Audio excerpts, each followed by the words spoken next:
स्वागत है आपका मेरे चैनल द क्वांटम क्वेस्ट में। कल हमने जिस टॉपिक पर बात की थी, जिस टॉपिक के न्यूमेरिकल सॉल्व किए थे, वो थे हमारे वर्क डन अगेंस्ट ग्रेविटी। आज हमारा नया टॉपिक है वर्क डन से ही रिलेटेड, लेकिन आज वर्क डन होगा work done by a force acting obliquely. Obliquely means होता है कि जब हम किसी ऑब्जेक्ट को कहीं ले जा रहे हैं एक जगह से दूसरी जगह, तो जो डायरेक्शन ऑफ मोशन होगी और जो ऑब्जेक्ट हम हाथ में लिए हैं उसमें जो डिस्टेंस कवर हो रही है, जो हमारा पाथ जनरेट हो रहा है, वो एक फ्लैट पाथ ना होकर एक एंगल को क्रिएट करेगा। जो फोर्स की डायरेक्शन होगी और जो हमारी मोशन की डायरेक्शन है उसके बीच एक एंगल क्रिएट होगा, जिसकी वजह से हमारा वर्क डन कंप्लीट होगा। चलिए जानते हैं।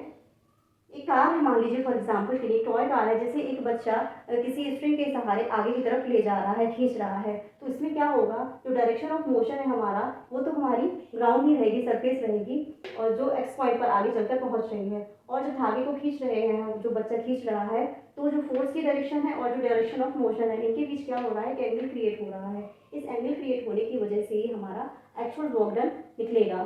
तो जैसा हम मानते हैं, जैसा मैंने आपसे बताया अभी, कि ज़रूरी नहीं है हमेशा कि जो हम वर्क डन कर रहे हैं वो एक हमेशा फ्लैट सरफेस ही हो या फ्लैट पाथ ही हो, जिसमें हमने भी पढ़ा है, जैसे वर्क डन W इक्वल होता है F इंटू एस।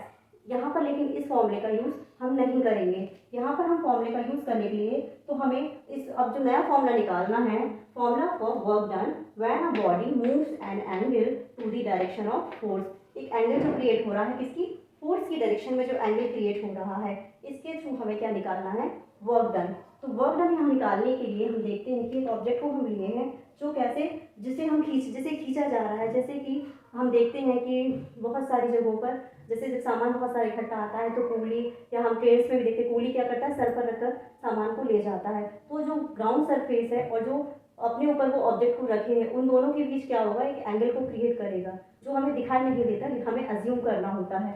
तो इसी तरह ये यहाँ पर देखिए, एक ऑब्जेक्ट को रखा हुआ है, इसे खींचा जा रहा है, ए पॉइंट पर पहुँच रहा है और आगे चलकर ये एक्स पॉइंट पर पहुँच जाता है। तो इन दोनों के बीच क्या हो रहा है, जो डायरेक्शन ऑफ मोशन है और डायरेक्शन ऑफ फोर्स है, इनके बीच एक एंगल को क्रिएट किया जा रहा है। एंगल क्रिएट हो रहा है, वो एंगल है थीटा। तो इसमें हम क्या करेंगे, कंप्लीट फोर्स ना लेकर इसकी जो हॉरिजॉन्टल जो इसका कंपोनेंट है, यही केवल यूज होगा हमारा वर्क डन को कंप्लीट करने के लिए। तो यहाँ पर जो हॉरिजॉन्टल फॉर्म होगा, हॉरिजॉन्टल कंपोनेंट होगा, वो होगा हमारा एफ कॉस थीटा।